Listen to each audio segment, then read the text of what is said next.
So this week, R. Kelly was found guilty of all counts against him in a federal court in New York. Let's talk about how the trial unfolded, what are the details, and what's in store for R. Kelly now. Major content warning, we'll be talking about assault, child exploitation, etc. throughout this video. It is a heavy topic, so content warning there. Before I jump in, if you're new here, my name's Aaliyah. I'm a real-life lawyer on a mission to demystify the law and how it affects your everyday life. That being said, I'm a lawyer, but I'm not your lawyer. Nothing that I say should ever be construed as legal advice, and you should always seek the advice of a licensed attorney before making any legal decisions, all right? I'm just here because I did some research, and I want to share it with you, all right? So, so R. Kelly, he was found guilty of all 9 counts against them. The first count that he was charged under was a federal racketeering charge under RICO, or the Racketeer Influenced and Corrupt Organizations Act. RICO. This act was passed in 1970. It was originally meant to help prosecute the mob. They used it to go after members of the Gambino family, which is one of 5 prominent mob families in New York, if you're not familiar. Yes, that is Rudy Giuliani, many decades ago, prosecuting the mob. What's unique about RICO, though, is that it allows prosecutors to take numerous criminal acts that happened over the course of many years, and they can kind of stitch them all together under the umbrella of one count of racketeering, and say that it's all of these crimes were part of an enterprise that was formed to create crime. And the language of the act includes specific prohibitions from benefiting financially from this kind of enterprise. It's prohibited to participate, certainly, but also to benefit from it. And this was creative. Oh, bye, Moira. This was creative and important for getting mobsters, because not only did the criminal acts often span decades, so, you know, statutes of limitations may have come and gone, but they also spanned numerous different districts, numerous different locations and years, etc. So it was kind of a difficult thing under pre-1970 laws to get at these mobsters, especially at the heads of these mob groups. You see, the mob bosses, not sure if you've ever seen The Godfather, ever heard of it? These mob bosses had so many lackeys, so many people running around doing their bidding. They were really good at making sure absolutely nothing directly tied them to crimes. There was no evidence of them ordering hits. They certainly weren't doing the hits themselves. They had people to launder the money, and they were living high on the hog while everyone else did their bidding. It's like the ultimate end result of capitalism. Make other people work for you and kill anyone who gets in the way. Am I right? Oh, I'm gonna get so many comments about being a communist now. Okay, so the government passed RICO so that anyone who benefits from this type of enterprise and organized crime can be prosecuted. So they didn't need to prove that the mob bosses committed the crimes. They just had to show that they benefited from it. That being said, Congress probably didn't have R. Kelly types in mind when they created this law, but its use has expanded beyond the mob at this point and has been used to charge corrupt police departments, the Hells Angels motorcycle gang, and more recently it was successfully used against the Nexium sex cult, a video topic for another day. Some criticize the use of the law now because it's expanded from just going after the mob to now going after like actual businesses, but because they fall under the definition of enterprise. And apparently, so does R. Kelly. So I've linked the indictment down below. The original one I've linked, it was filed back in 2019. It was filed in the Eastern District of New York, which is like Long Island, Brooklyn area. It has been edited a few times as new evidence has come out throughout the course of discovery in this case. So I've also linked the 3rd superseding indictment below, which is like the final indictment that he would that he was prosecuted under. I had a hell of a time finding that 3rd superseding indictment for free anywhere. So I logged into the government system and I bought it for you. So you're welcome. All right. So the indictment covers 6 Jane Does that he abused from the 90s through to his arrest in 2019. It claims a number of things.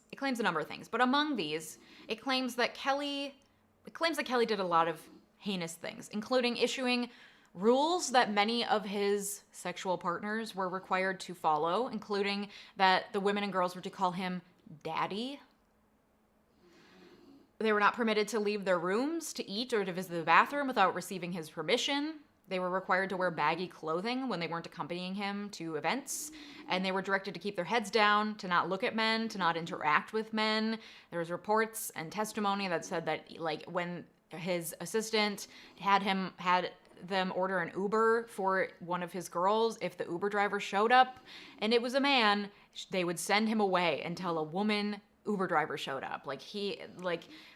Not even touching on the sexual and physical abuse, like the amount of power and control and relationship abuse just in those accusations is shocking. All right. So, okay. There are 9 counts, like I said. Let's get in to those counts. So, count 1, again, is that racketeering RICO count. And the act is 18 U.S.C. 1962C. Yes, it says it shall be unlawful for any person employed by or associated with any enterprise engaged in or the activities of which affect interstate or foreign commerce to conduct or participate directly or indirectly in the conduct of such enterprise's affairs through a pattern of racketeering activity. What? Okay, basically, it's if you are a part of an enterprise, you can't engage in racketeering activity. All right? So what the heck is an enterprise? They define it. It includes any individual, partnership, corporation, association, or other legal entity, so like a business, and any union or group of individuals associated in fact, although not a legal entity. So like a group of friends can be an enterprise as well. A mob with no business entity could be an enterprise. However, they are saying that R. Kelly's music business was the enterprise and that it committed crimes as well. So it is a business they're going after here, but just him as an individual. And then a racketeering act includes any act or threat of involving murder, kidnapping, gambling, arson, robbery, bribery, extortion, dealing in obscene matter, or dealing in a controlled substance, which is chargeable under state law, and any act which is indictable under federal criminal law. And then they go on to list a number of different federal crimes that fall under this statute, everything from gambling to child exploitation to selling counterfeit goods. It also includes violations of the Mann Act. The Mann Act is brought up a lot in this indictment. The Mann Act prohibits transporting people over state lines for the commission of a crime, in this case trafficking, basically. So in order to be found guilty of racketeering, you have to have been either guilty of having committed these crimes as part of the enterprise or benefited from it in some way financially. And they laid out in this indictment a number of acts that constitute part of the whole racketeering enterprise. So to be found guilty of racketeering, the prosecution only had to prove 2 criminal acts as part of the enterprise, as part of the racketeering scheme. In this indictment, they lay out 14 separate acts, which constitute the one racketeering count. Does that make sense? So all these acts add up to one count of racketeering, all right? And then those acts are all committed against 6 different victims, known as Jane Does 1 through 6. All right? So these acts, again, this is all within count 1 of the racketeering count. Act 1 is bribery of a federal officer to create a fake ID for Jane Doe number 1. This happened back in 1994 in Illinois. Jane Doe number 1 is Aaliyah. Aaliyah is Jane Doe number 1.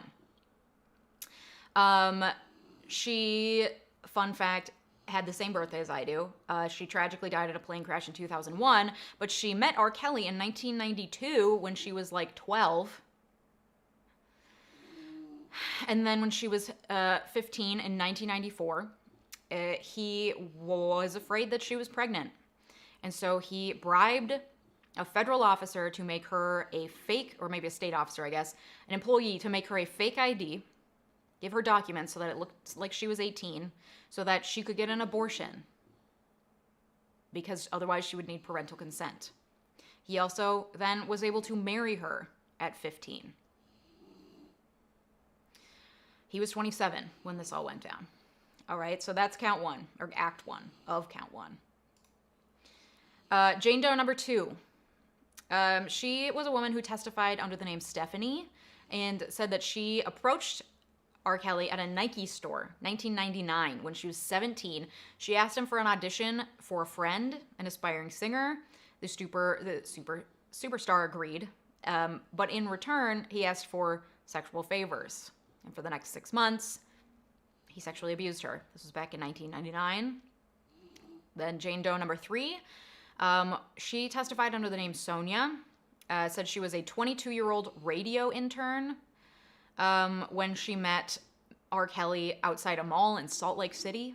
He invited her to come to Chicago for an interview in 2013 so she could conduct an interview of him because she worked for the radio station. Again, she's trying to get her career going, and R. Kelly, a famous singer, just offered her an interview. Huge, but when she arrived, he locked her in a room in his studio for days. He only let her out for escorted visits to the bathroom. He did not feed her. He did not give her water. He kidnapped her. He confined her illegally. Eventually, she was given some old Chinese food, which she ate a few bites of and then passed out after a couple bites.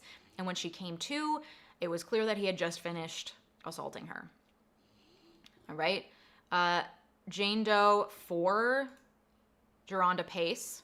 She took the stand in the first 2 days of the trial, and she was the first accuser to ever testify against R. Kelly. We'll talk about this a little bit more, but back in 2008, there was a case against him that he was acquitted of on all charges for, again, child exploitation. But in that case, the victim did not testify. So Jerhonda Pace, Jane Doe number 4, was the first person to ever testify against him. She told the jury that R. Kelly had sex with her in 2009 when she was 16 and he was 42. And he also knowingly gave her herpes, which is a state crime because you can't consent, or you have to ask for consent under those circumstances. All right, and Jane Doe number 5 is Azriel Clary, and she offered some of the most disturbing testimony of the trial. I have linked a lot of sources down below. You can read through more of the gory details, and but basically, this woman, she was still under his control up until he was arrested, like in 2019, for 4 years. She gave a television interview, actually, back in 2019, defending him. Because, again, she was still under his control. She's now 22. So she met him when she was 17. And he abused her. He coerced her to have sex with a man she did not know while he watched. He beat her. He forced her to get an abortion. And he also knowingly gave her herpes. Again, so sorry, this is horrific content today. And then Jane Doe number 6 is a woman named Faith. She said she was 19 when she began having sex with R. Kelly, who was 50 at the time. This was in 2017. And he, at one point, threatened her with a gun in order to get her to do a sex act on him. And a short time afterwards, she was also diagnosed with herpes. So a key point in all of these horrific stories is that these women crossed state lines in order for him to commit these crimes. He coerced them to cross state lines in order to commit the crimes against them, and they, in fact, did cross state lines, which is why this became a federal issue. This is why this became an issue of racketeering, of Mann Act charges. Like, this is a thing that spanned multiple districts and crossed state lines, which is a key fact in a lot of this. And it goes also to counts. So that was all of those allegations are under count 1, part of the racketeering scheme. Yeah, exactly. Crossing state lines, trafficking. So counts 2 through 9, so count 1, racketeering, what we just talked about, counts 2 through 9 are all related to the Mann Act, again, which prohibits trafficking, basically crossing state lines to commit these types of crimes. And counts 2 through 9 only pertain to Jane Doe 5 and Jane Doe 6. You may be wondering, why only Jane Does 5 and 6? These were obviously heinous crimes that need to be prosecuted. All of them should be, right? The issue is that these charges were brought in the Eastern District of New York. Again, Brooklyn, Long Island area.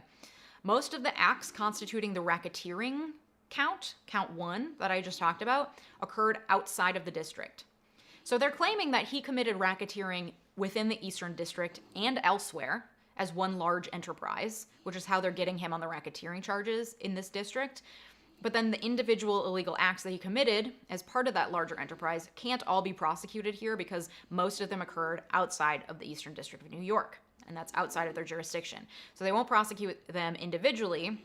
And in fact, the District of Illinois, where most of the racketeering acts did occur, is separately prosecuting him for those acts. All right. So counts 2 through 9 only pertain to Jane Doe 5 and 6 because they actually occurred within the district and thus are part of their jurisdiction. That makes sense? All right. So they charged him with Mann Act violations for transporting Jane Doe 5 across state lines in commission of a crime, reckless endangerment, and exposure to an infectious venereal disease. Because again, he knew he had herpes. He did not tell them. He exposed them. It's a non-curable disease. No stigma, no shame, but it is a horrible thing to do to someone. Without, you gotta communicate. All right? And he also coerced and enticed her to do so. So those are separate counts. The actual transporting her and then the coercion and enticement. Separate. And then there are, and then there are additional counts, 2 more counts because she was a minor at the time that she both went over state lines and was coerced by him over state lines. And then 2 more counts for transporting and coercing Jane Doe 6 in 2017 and 2 more counts for doing the same thing again in 2018. All right. So this is a mess. This is a very complex case because they're trying to weave together a ton of crimes in order to get him both under this racketeering charge, but then also get him for the things that he did to Jane Doe's 5 and 6. And it is messy and horrific. All right. So he was indicted mid-2019. That was a while ago. The trial was set to begin in July 2020, but then, COVID. So it got postponed repeatedly until this past August. So it's October 1st now. Happy spooky season, but, a month and a half ago. At the time he was indicted in New York, he was also indicted in Illinois. That trial is going to begin after this one. I'm unclear whether it's now going to begin or if they're going to wait for sentencing in this one first. The charges in Illinois include child porn charges as well as obstruction of justice charges. So basically, a lot of the details laid out in the racketeering charge are going to be charged individually because they are also crimes in themselves. Separately in Illinois. All right, so this trial began in August. It lasted 6 weeks. It included, the prosecution called 45 witnesses, which included all 5 living Jane Does, because remember Aaliyah, R.I.P., and 6 other victims, including 2 men. It also included former employees of R. Kelly. It included audio records, text messages, photographs, phone and travel records, DNA evidence, and expert witnesses. And can we just pause and say, this case was led by 3 lady prosecutors, 2 of whom, at least, I'm guessing, appear to be women of color. You don't see that very often in a prosecution team. These ladies are fucking badass. They look fucking exhausted because this must have been an absolute insane case to have put together, tied together, woven together to then get this guy who had already, I'll remind you, been let off the hook in 2008 for similar charges. So we stand some queens, all right? So their names are Elizabeth Geddes, Nadia Shihata, and Maria Cruz Melendez. Badass prosecutors for the Eastern District of New York. All right. So the prosecution drew this picture of R. Kelly in opening arguments and then proved it throughout the witnesses and the evidence that they presented it. They drew this picture of him as a sexual predator, a monster who used his fame and influence to mastermind this enterprise, like shady enterprise masquerading as just this music business that allowed him to take advantage of his victims, who were often like young concert goers, girls that were starstruck, girls that were trying to start their own career, and he offered them a way in. He used this to mastermind an enterprise that allowed him to take advantage of his victims, control them, and commit horrific crimes against them, and he did this for 30 years. All right? So again, they called up the 5 Jane Does and his other victims. There was a case against him in 2008. Like I said, he was acquitted of all charges. And due to the rules of evidence, the prosecution could not detail that case in this case. You can't use a past wrong to prove propensity, and you especially can't use a prior trial that ended in him being found not guilty to prove that he did something wrong, you know? However, the witnesses that they called, not necessarily, well, the victims, but also the people that used to work for him, they detailed what happened after the trial, which was that he felt emboldened by being let off the hook in 2008, and his behavior got worse after that. So not only did he do heinous things before 2008, but then he doubled down on it afterwards, which is pretty damning. All right, so they also entered into evidence text messages from employees talking about their concern that from how they saw him treating women. And they showed a couple videos that showed him abusing women. Now, throughout the trial, the media and the public had to sit in overflow rooms, which are separate rooms outside of the courtroom where you go and you sit, and they have a screen that is live streaming what's going on. However, that way they were able to control the privacy of the jury. So the jury was not shown on the screens, but it also was difficult for members of the media to even see the evidence being presented because the screen was so small. You couldn't even like really read the witnesses' faces because they were like the size of a quarter on this screen.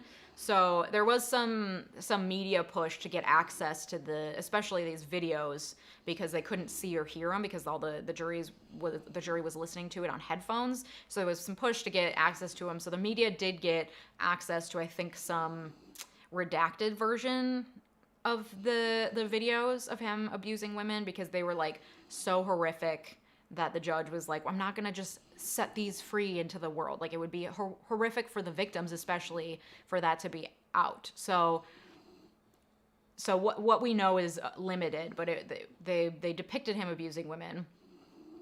However, a lot of the physical evidence that they used in this case came from R. Kelly himself, because he apparently liked to obsessively keep letters and messages sent to him by women, many of them underage. He would put them in like binders. He would print them out. He would laminate them. He had them labeled. I will say, I didn't want to get into the detail of R. Kelly's background like I often do with like when I talk about these things, partially because he's disgusting and I don't want to talk about it. But I did, when I pulled up his Wikipedia page, I learned he was a Capricorn, which is horrific. I am also a Capricorn. This is the only Capricorn tendency I can see out of him, is this meticulous need to keep documents. But this, yeah, not a smart man, not a smart move. Big dummy. Because when you have a criminal case against you, you're going to get subpoenaed for records. You have to turn over your records relating to the case. And so he had a lot of them. Okay. He also, however, had these letters that he had forced the women to write, basically exonerating him. He used it as collateral. So collateral is what abusers often use to hold on to if a victim, so that a victim can't come forward, can't say that it happened to them. Some sort of either blackmail, or in this case, I think they just were saying like he didn't do anything, or that he was great or something. And they actually had an expert, the prosecution did, an expert testify on the stand as to how predators use collateral to control victims. That same expert also testified during the trial of NXIVM's cult leader, Keith Raniere, who was sentenced to like an insane number of years in prison for his sex cult. I don't remember how many, but that man is never getting out. So, an interesting crossover. Many of the witnesses, like I said, were his former employees, and they described the way that he controlled women through rules, like them making them call him daddy and asking permission to eat and use the restroom. They really relied on these witnesses to paint this picture of who he was, but to also bolster because there are so many accusations in that racketeering count. They used it to really bolster all of those accusations because these were people that were there behind the scenes and they saw him committing heinous acts. It is a little shocking how many people were willing to come forward and talk about it, given that, like, okay, they saw these horrible things happening and they didn't do anything, but they only prosecuted R. Kelly. There were a couple of his associates that have also been charged, but this case was just R. Kelly. They also called the doctor that had treated him for herpes for years to, again, prove the charges about him having infected these women with herpes. They also called to the stand the man who was the officiant at his and Aaliyah's wedding back in 1994. I think they were married for like a week. It was the first time that this guy had ever spoken publicly about the marriage. And again, this was all to paint this picture of like, this man had a history and repeated criminal acts of engaging in sex with minors, committing sexual assault, etc., etc. So they threw everything they had at him. All right. The defense, for their part, they argued that the women were just groupies, just gold diggers. They're just seeking a spot in the limelight. They wanted to build their career. And they wanted to take R. Kelly down.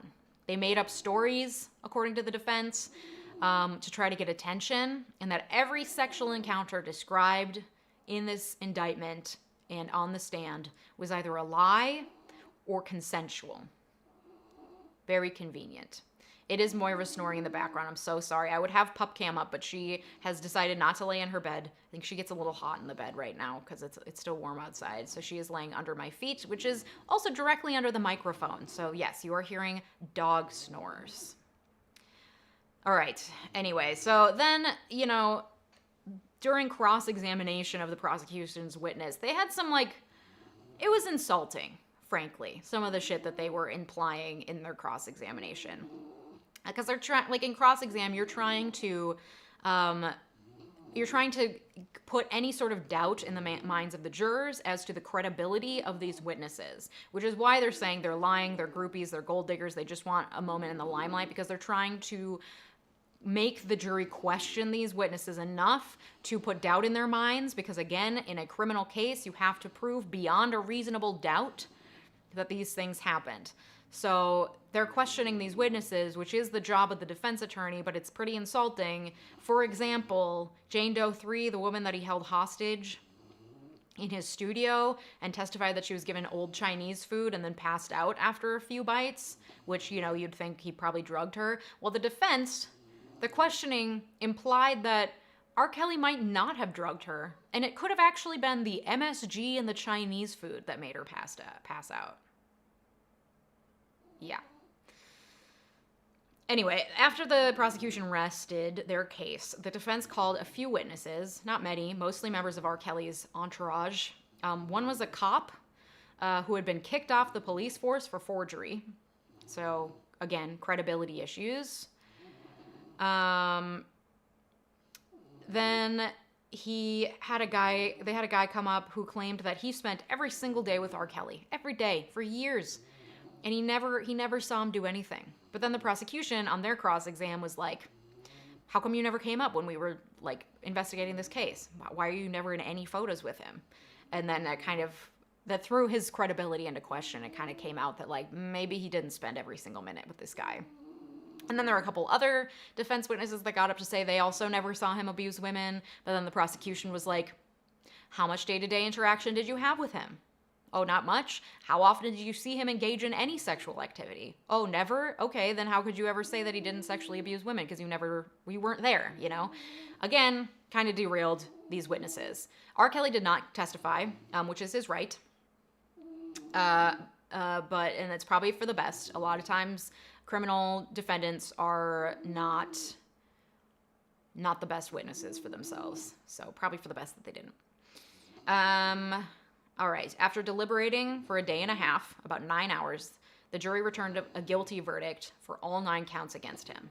So count 1, racketeering, again, that's 1 count, but there were 14 acts that they alleged in there. They found him guilty of 12 of those 14 acts. And again, the prosecution only had to prove that he was guilty of 2 of the 14 acts. So yeah, racketeering, definitely.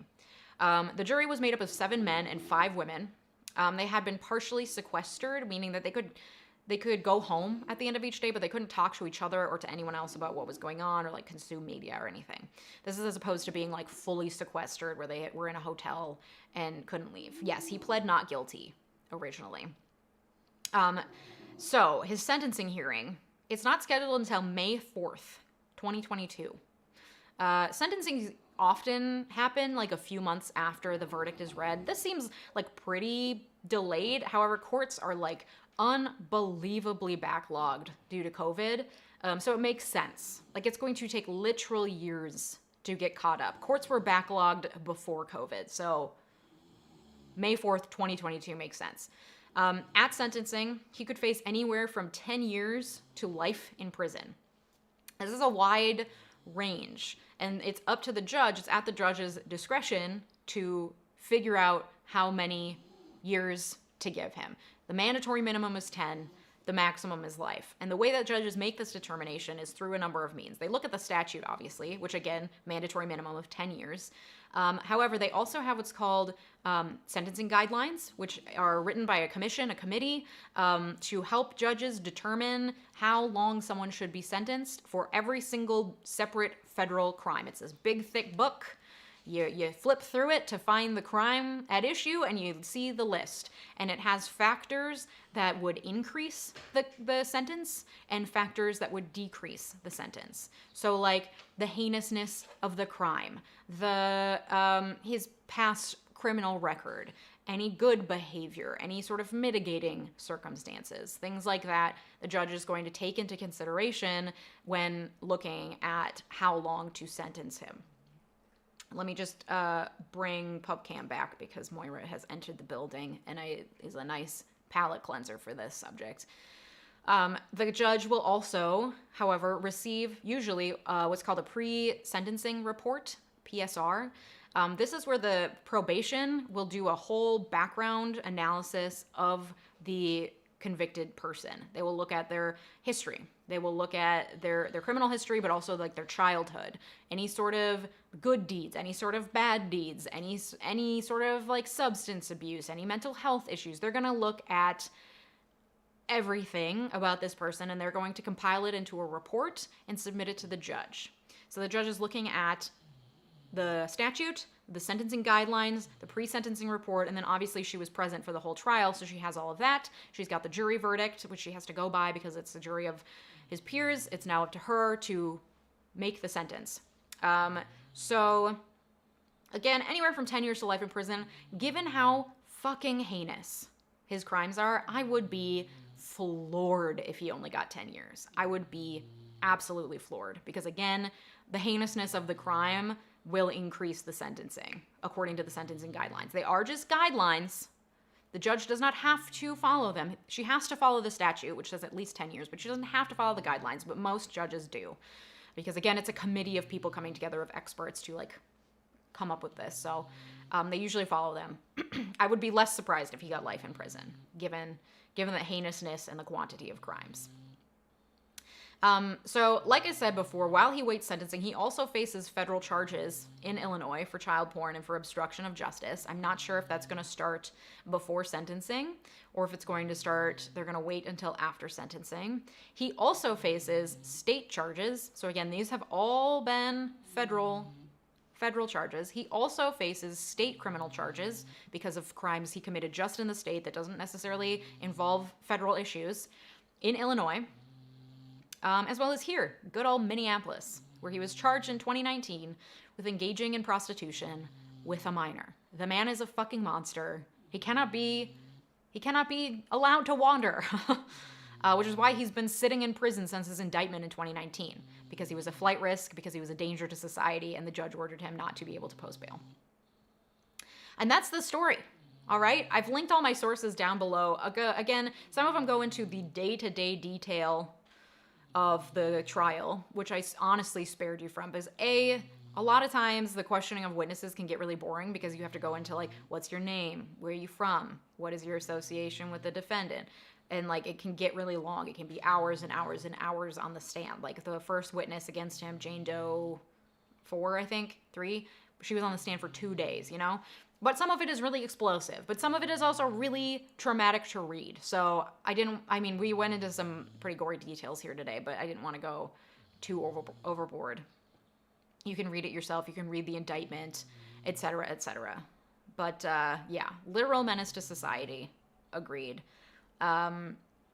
Shocking that he was able to get away with it for 30 years, but I think that a lot of people feel at least some relief. Though there were people sitting outside the courtroom blasting R. Kelly music, protesting him being found guilty. So there are still R. Kelly sympathizers. Lord knows they're going to find this video and comment something mean on it at some point. But what are you going to do? You know? That's the story. I will take your questions if you have any. Yeah, so that's a great question. If he is found guilty in the other things, does it all add up into one big sentence? It would be an additional sentence, technically, especially for the state crimes, because he's going to be serving his time in federal prison. But if they find him guilty in the state crimes, they can kind of roll it all into one and be like, well, he's already got life in prison. We'll just tack it on to the end of that, or we'll count it as part of the state crimes. He can serve his state sentence in federal prison. A lot of times, though, like, these state charges never actually amount to a criminal trial. Because, like, I'm thinking of, like, the Ted Bundy case, for example. He was wanted in so many states, but it was Florida that got him, and Florida kept him, and then Florida gave him the death sentence. And the other states were kind of like, as long as he's off the streets, it won't cost our taxpayer money to try to prosecute him because he's already in prison. So now that I'm talking through this, it would make sense for them to wait until after sentencing so that they know how long he's in prison and whether it's even like worth it, which is really insensitive to say for like the victims, obviously, but once someone's in prison, you know, and it's life without possibility of parole, it's expensive. It's expensive to have a trial like this. So it makes sense for a state to say, well, you know, we're not gonna continue with it.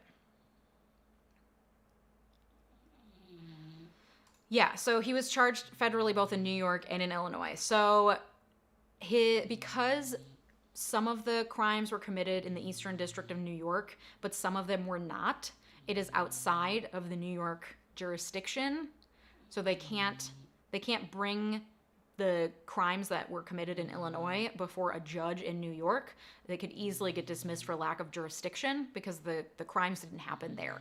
However, I did read that they were working very closely with the Illinois prosecution office. So like they released their indictments on the same day, and they, I think, well, now that I'm thinking about it, I'm not sure how sharing of evidence works in cases like that, but they were working together on the investigation of him, certainly, and they wrote and released the indictments against him in tandem. So it's certainly a combined effort, but it's a jurisdictional issue to combine everything into one. Yeah, he ruined Space Jam. I Believe I Can Fly. We can't. It's there. Yeah. It's a travesty. So the charges from the 2009 case, they can't be brought again. He was found not guilty. There'd be double jeopardy. Can't do it. These are all new charges. These are all new charges, different people against him. Court backlogs can't really do much. Can't really do much to catch up at this point. They are very fervently urging parties to try to work things out on their own, but which is what they always do because they prefer to have settlements out of court and not have to go through a full trial. But yeah, I don't know. There might be some innovation happening in certain courts throughout the country where they're figuring out ways to kind of move it along, but it is, yeah, it's a mess.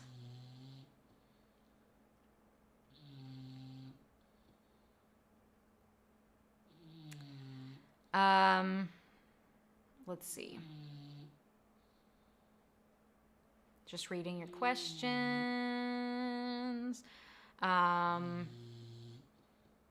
Yeah, the similarities to the NXIVM cult. I don't know if you guys have watched those NXIVM documentaries, but that is a wild ride.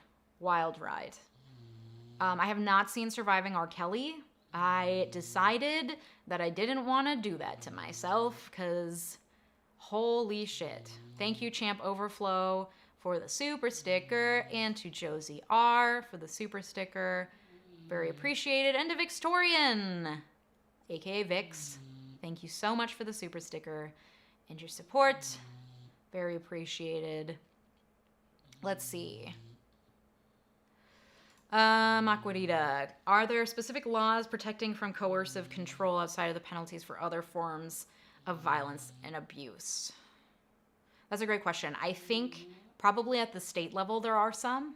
I don't know that at the federal level there are.